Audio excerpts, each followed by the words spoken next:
Pada saat memakamkan jenazah itu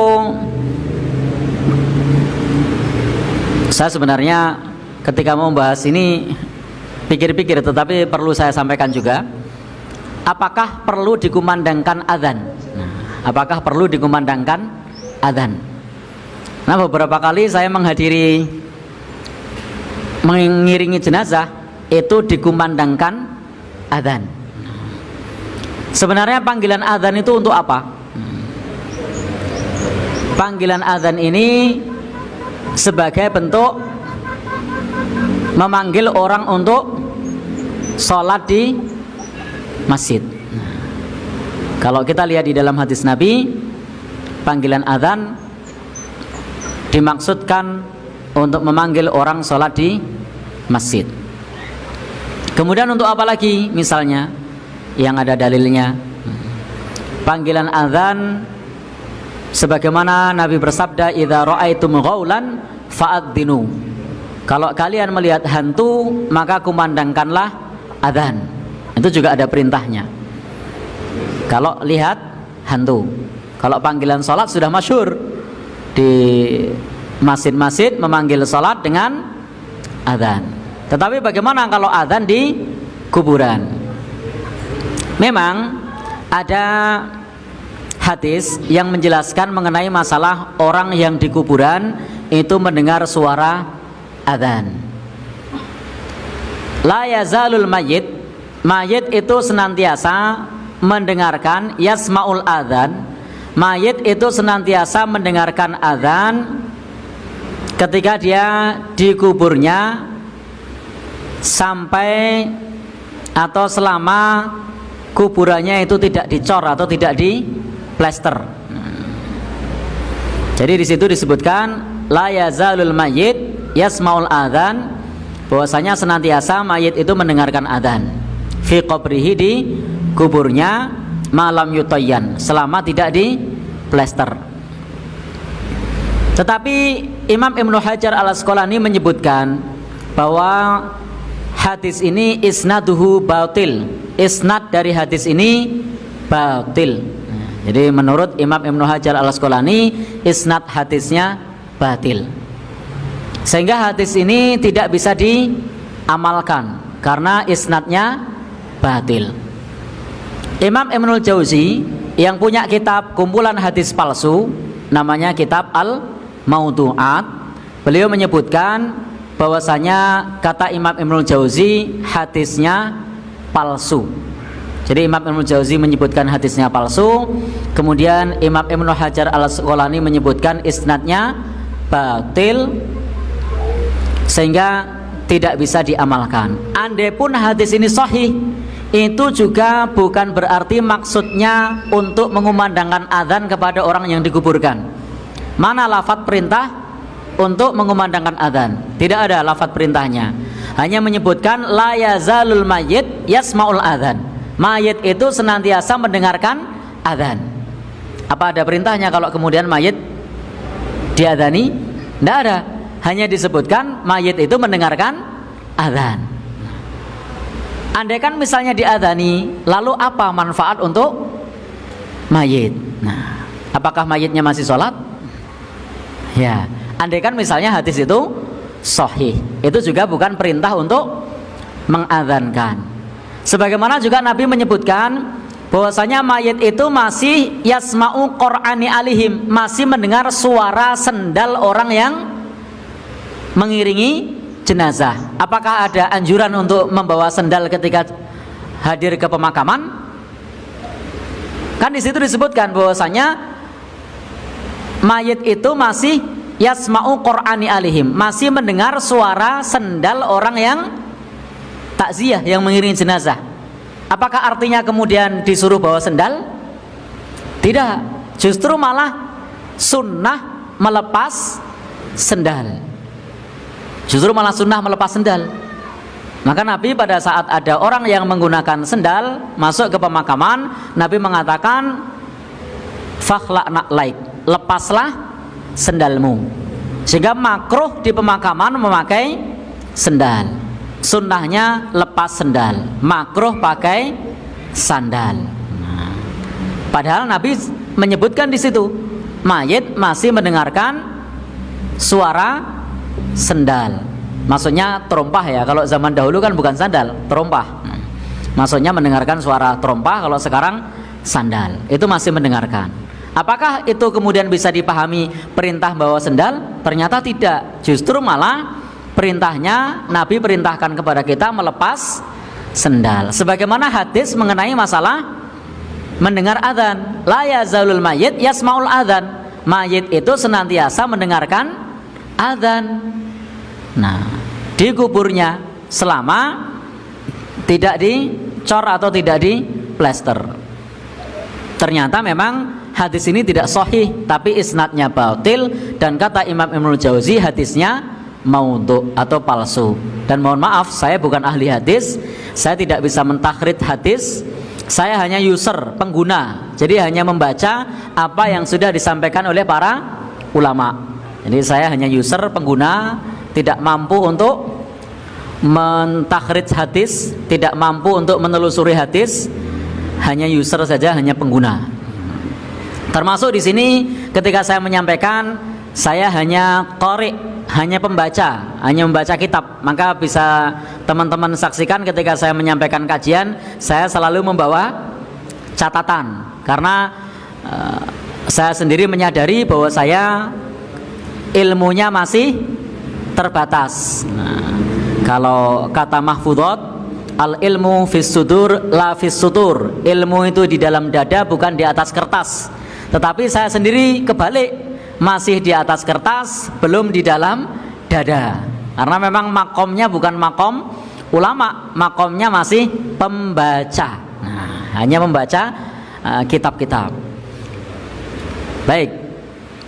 Sehingga teman-teman semua yang berbahagia, yang dirahmati Allah Subhanahu wa taala, itu ketika kita memakamkan jenazah tidak perlu diadzankan. Nah, lalu bagaimana kalau diadzankan? Nah, teman-teman semua yang berbahagia, yang dirahmati Allah Subhanahu wa taala, kalau misalnya ada yang mengadzankan, maka bisa jadi mereka dalilnya adalah kias. Karena tidak ada dalil dari Nabi Shallallahu Alaihi Wasallam mengenai mengadzankan mayit pada saat dikuburkan. Jadi tidak ada hadis Nabi yang menjelaskan ketika dikuburkan dikumandangkan adzan. Termasuk kalau kita membaca penjelasan para ulama. Para ulama juga menjelaskan tidak disunnahkan mengadzankan saat memakamkan jenazah. Termasuk dalam Hasyiah Ibnu Abidin itu disebutkan demikian. Dalam mazhab Hanafi tidak disunnahkan mengadzankan.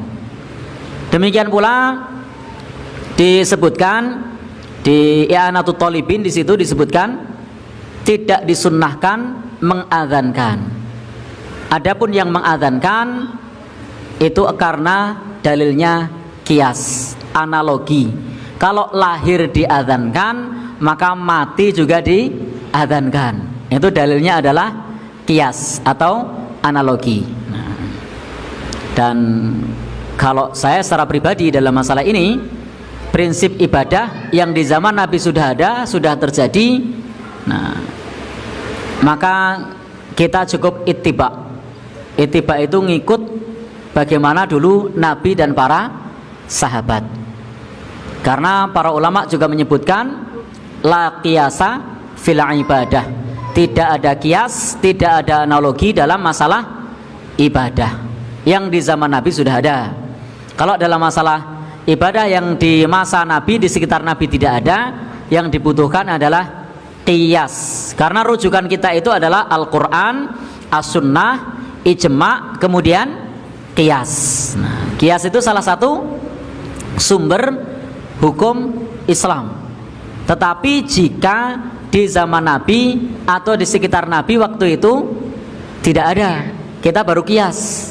Kalau di zaman Nabi, di sekitar Nabi sudah ada, kita cukup ittiba, cukup mengikuti.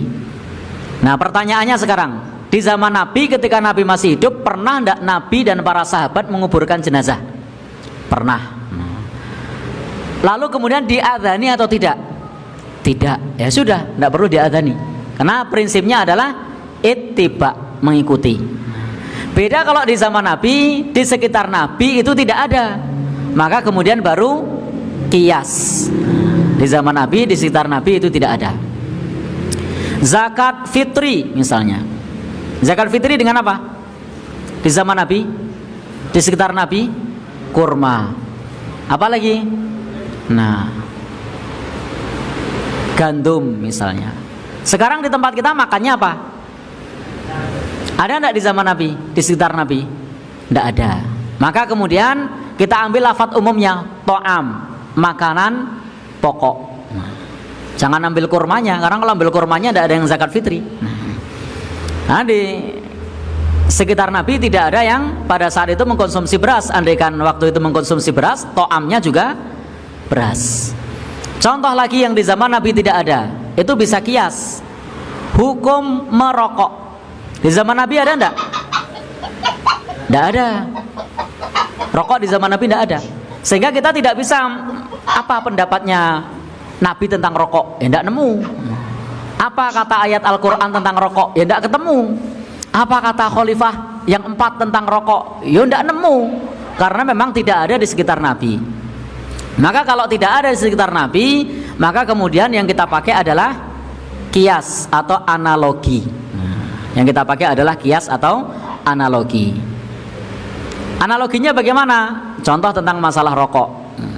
Karena di zaman Nabi tidak ada, di sekitar Nabi tidak ada, maka dalilnya adalah kias. Karena dalilnya adalah kias, maka kesimpulannya bisa berbeda. Satu ulama menyebutkan haram, ulama yang lain menyebutkan makruh misalnya. Kenapa? Karena memang hukumnya adalah menggunakan analogi atau kias. Sehingga produk hukumnya bisa berbeda. Dikiaskan dengan apa misalnya? Dikiaskan dengan ayat-ayat Al-Quran yang menjelaskan misalnya wa yuharrimu alaihimul khoba'is, Allah mengharamkan yang buruk-buruk. Rokok buruk enggak? Oh buruk. Kemudian apa lagi? Dikiaskan dengan ismuhuma akbaru min naf'ihima, bahayanya lebih besar daripada manfaatnya. Dengan khomer, oh rokok bahayanya lebih besar daripada manfaatnya misalnya.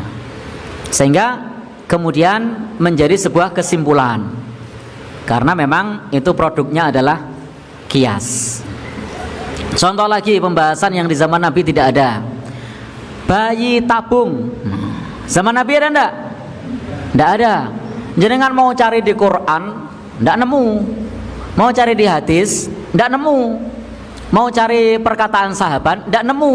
Maka produk hukumnya adalah kias. Jadi kias itu kalau kita tidak nemukan, maka dalam masalah mengadzankan jenazah itu kita lihat, pernah tidak Nabi dan sahabat memakamkan jenazah? Pernah. Kita tinggal mencontoh. Tapi kalau ada tidak di zaman Nabi rokok? Tidak ada. Tidak ada yang bisa kita contoh. Maka butuh kias. Ada tidak di zaman Nabi bayi tabung? Tidak ada. Karena tidak ada, maka kita butuh kias atau analogi. Baik. Demikian pula Imam Ahmad pernah mengatakan walaisa fis sunnati kias, dan di dalam sunnah itu tidak ada kias. Kita cukup ittiba, mengikuti. Tetapi kalau perkara-perkara yang baru, yang kontemporer, kita ingin melihat bagaimana hukumnya, maka itu butuh kias. Baik, kita lanjutkan. Jadi kesimpulannya bagaimana? Mengadzankan mayit yang mau dikuburkan, kesimpulannya tidak ada tuntunan dari Nabi dan para sahabat. Adapun yang mengamalkannya itu dalilnya bukan dari Nabi, bukan dari sahabat, tetapi analogi. Tetapi analogi. Baik. Dianalogikan dengan apa di situ? Kalau lahirnya dikumandangkan adzan, maka matinya juga adzan. Itu kiasnya begitu. Kalau saya secara pribadi jelas di dalam masalah ini kita tidak perlu kias dalam masalah ini loh, kecuali dalam masalah-masalah yang di zaman Nabi tidak terjadi, itu baru kias. Apakah ada hadisnya mengadani jenazah di dalam kuburan? Hadis yang ada adalah membacakan surat Yasin, tapi itu yang benar sebelum mati. Nabi SAW, hadis ini sebagian ulama menilainya hasan. Iqra'u Yasin ala mautakum, bacakanlah Yasin kepada orang yang mati di antara kalian. Ada di Bulughul Maram hadisnya, dan sebagian menilai sebagai hadis yang hasan, meskipun ulama yang lain menilainya sebagai hadis yang dhaif. Karena itu apa hukum membaca atau mengumandangkan adzan di kuburan? Wallahu a'lam. Kalau Bapak Ibu menemukan hadisnya, tolong nanti saya di WA ya. Kami tidak menjumpai dalilnya sama sekali. Tapi mereka yang mengumandangkan adzan ketika di kuburan punya dalil. Apa dalilnya? Dalilnya kias. Kiasnya begini. Ketika bayi itu lahir, maka dianjurkan untuk diadzani. Dianjurkan untuk diadzani. Berarti ketika orang itu mati, dianjurkan juga untuk diadzani. Kalimat berarti di sini maksudnya apa? Kias, dilakukan analogi. Sebagaimana ketika lahir diadzani, berarti ketika mati juga diadzani. Dan kias ini kias yang nggak benar. Kenapa? Adzan itu ibadah, tidak bisa dikiaskan. Berarti kalau kayak gitu, sebagaimana Jumatan diadzani, maka sholat Id juga diadzani. Jumatan sama sholat Id itu lebih besar mana forumnya, Pak? Sholat Id lebih butuh banyak orang yang kumpul, sehingga adzan lebih dibutuhkan dibandingkan Jumatan. Apalagi ketika sholat Id itu orang perlu tahu posisi, perlu kemudian tahu kapan dimulai, sehingga dianjurkan untuk mengumandangkan adzan ketika sholat Id sebagaimana adzan ketika Jumatan. Kias apa ini? Kias yang fasidul i'tibar, kias yang menyimpang. Kenapa kok kiasnya menyimpang? Karena Anda menganalogikan dalam masalah ibadah, padahal ibadah itu tidak boleh dianalogikan. Ikuti aturan yang ada. Kalau Nabi SAW tidak adzan ketika sholat Id, maka tidak perlu adzan ketika sholat Id. Nah itu Jumatan ada adzan, ya jangan disamakan. Id dengan Jumatan kan beda. Yang Jumatan dilakukan di masjid, sholat Id dilakukan di lapangan misalnya. Maka kalaupun ada adzan untuk bayi yang baru lahir, ini jangan disamakan ketika orang itu meninggal. Ini dua tempat yang berbeda. Baik. Lalu apa manfaat adzan ketika orang meninggal? Ya mengingatkan mayit biar sholat. Karepmu niku pripun? Percuma saja. Yang lebih butuh adzan siapa, Pak? Sing urip timbangannya sing mati. Sehingga dari sisi logika itu nggak bisa diterima. Dalil syar'i nggak ada, dalil logika nggak nyambung. Apa sisi manfaatnya? Kalau bayi, dalil logikanya ada. Agar suara pertama yang didengar oleh bayi ini ketika dia hinggap di dunia adalah kalimat Allah. Sementara mayit ini akan mempertanggungjawabkan amalnya, dia akan menghadap Allah Subhanahu wa ta'ala. Dan dia tidak akan mampu untuk melakukan apapun meskipun orang berteriak untuk mentalkinnya, berteriak untuk mengadzaninya. Wallahu a'lam. Itu yang kita pahami.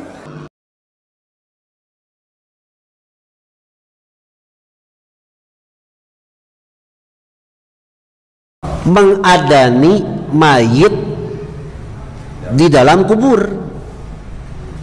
Mengadani mayit di dalam kubur. Adzan itu apa? Pemberitahuan. Waktu apa?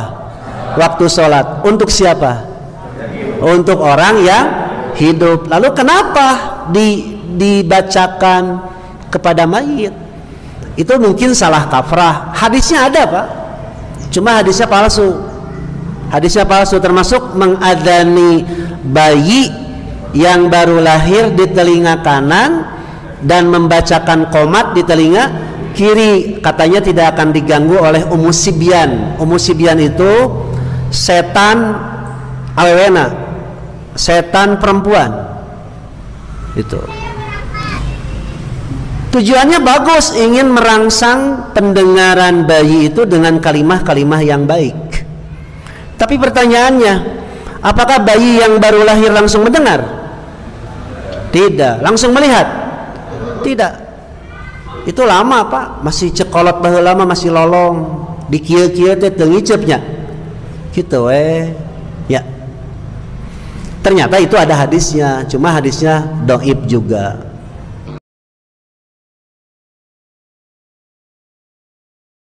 Itu tidak dituntunkan. Kemarin udah dibrosurkan kan, adzan, iqamah. Lah adzan ini panggilan untuk sholat. Sholat itu saja sholat wajib jamaah. Sholat sunnah, sholat Idul Fitri yang sebanyak sak lapangan sak monokai orang itu tidak disunahkan untuk adzan. Ya, tidak disunahkan untuk adzan. Lah kok wong mati malah hayya shalah, ayo sholat. Ya nek iso jawab no, aku wis mati gitu kan. Dan nek iso jawab berarti urung mati kuwi. Mulai yo salat ya. Iqamah maupun adzan untuk orang mati ya ada tuntunannya. Juga qomat dan adzan untuk bayi yang baru lahir. Itu memang ada hadisnya, tetapi hadisnya itu sudah dibrosurkan. Ya di sini. Ya, adapun orang yang tidak percaya nggak suka karena kebacut tiap-tiap bayi lahir harus diadzani, diqomati. Dengan hadis itu pun nggak percaya silahkan. Tapi ini di majelis ilmu, kamu setuju boleh, tidak setuju boleh. Walaupun sudah ada tunjukkan hadisnya dhaif, kamu nekat dhaif lah hadis, ya silahkan. Oh gitu majelis ilmu kok. Ditanyakan hadisnya dhaif, katakan dhaif, hadisnya sahih, katakan sahih. Memang ada hadis yang menerangkan bayi lahir itu diadzani telinga kanan, diqomati telinga kiri. Nah, itu hadisnya dhaif. Nah, dipikir akal aja juga tidak masuk akal. Ya kan? Wong bayi baru lahir apa meneh sing mati wi mau. Mati genawar diuruki kok. Dia diqomati, mati sholat, terus diuruki. Andai kata dia bisa bangun di Arab sholat kan ya rasido mbok uruki itu. Ya. Itu pun hadisnya dhaif.